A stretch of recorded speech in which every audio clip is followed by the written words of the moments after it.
we could go now to Days Gone to Not Quite Gone Yet? ? Indeed. Yeah. Speaking of Sony, yeah. So yes, as the petition to make Days Gone 2 surpasses 75,000, I think my last check we're approaching 80,000. We ask, at what point will Sony sit up and listen? So it was kind of like the same question, but just in a different part of Sony world. So specifically with this video game studio. So is that a big number for you? You know, when we think about that in terms of copies that they could sell, that's quite a lot. And that's just people that are willing to sign the petition. I mean, I would sign it, but I haven't got around to it yet. Probably, but I'm in two minds. Does it? I don't know if it works. I don't know if it's going to make a difference. Is it going to be a waste of time? Yeah, I mean, have you played the first game? No.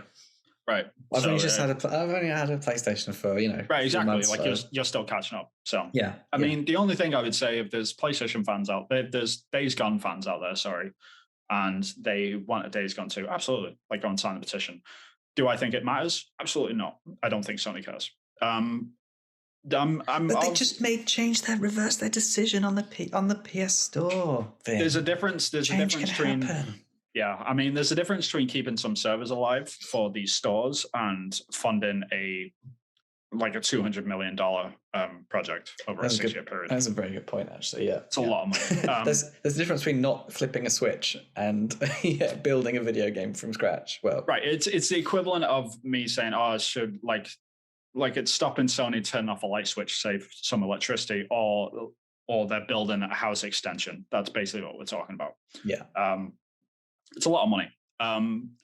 In my opinion, the petition has already been done, and the petition was the game sales. The game didn't sell enough. Like, it hit projections and it hit targets, but it didn't blow through them to the point that Sony were like, "Oh crap, we should make a sequel for this thing." Yeah.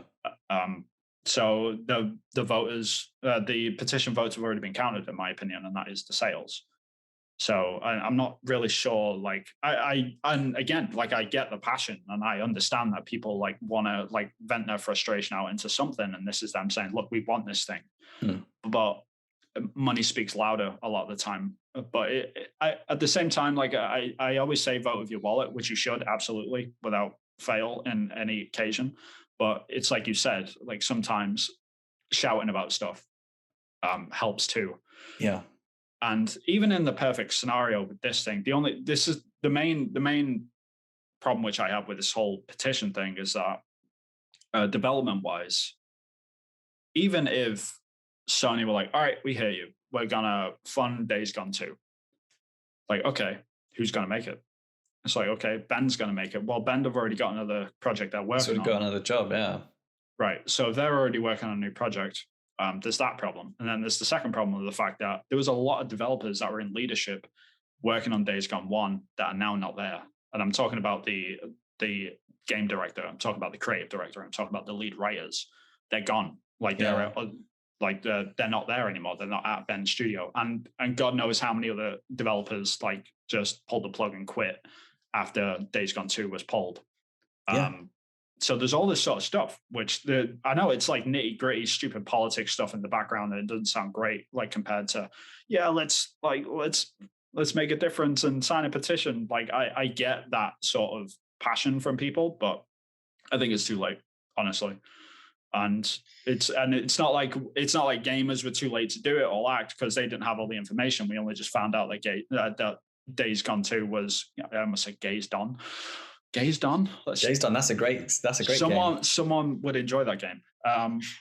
If Days Gone 2, if we'd known about this a year ago, then I think we could have made a difference. But I think at this point it's too gone. It's too far gone. It's too late, basically. Too done. It's too done. But it's not been. Has it even been officially announced that it wasn't just leaked reports? So from Sony's point of view, in terms of what's the truth, isn't this all just still speculation? So an official announcement hasn't happened. I mean, we know it is because people have moved on and people are doing other jobs that have been announced. But yeah, so I guess they can't really. Yeah, I mean, technically they could come out and say, "Well, we didn't say there wasn't." We didn't say that they failed the pitch. Yeah. Right. I mean, He wanted the to thing do this new thing.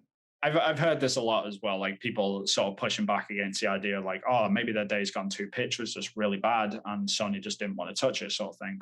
The only thing I would say to that is that if the game sold well enough, they would tell them, go back and repitch this. Yeah. And go back and repitch this. Do it over and over and over again until we hit something where we can put Days Gone 2 sticker on this, because we need a sequel because it sold X, Y, and Z and people want it and all that sort of stuff. Like the pitching process is not that sort of linear, and it's very organic in that respect. Like things will go back and forth and they will figure out these things. But the fact that that just didn't even get past the gate and tells me that Sony just didn't really want this game in any respect. I think that, yes, there's a lot of momentum that's now been lost with it.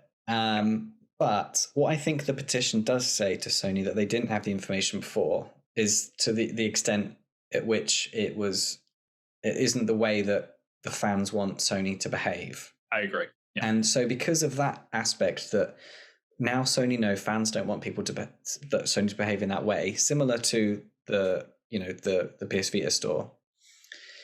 I can see it happening further down the road. I can see it happening, like I can see it being delayed by 2 or 3 years when there's a studio that's at a loose end and they're looking for that would have made a remake of something else that was successful, and then being forced to go, well, you can either do a remake of something that was already successful, or you can make Days Gone 2.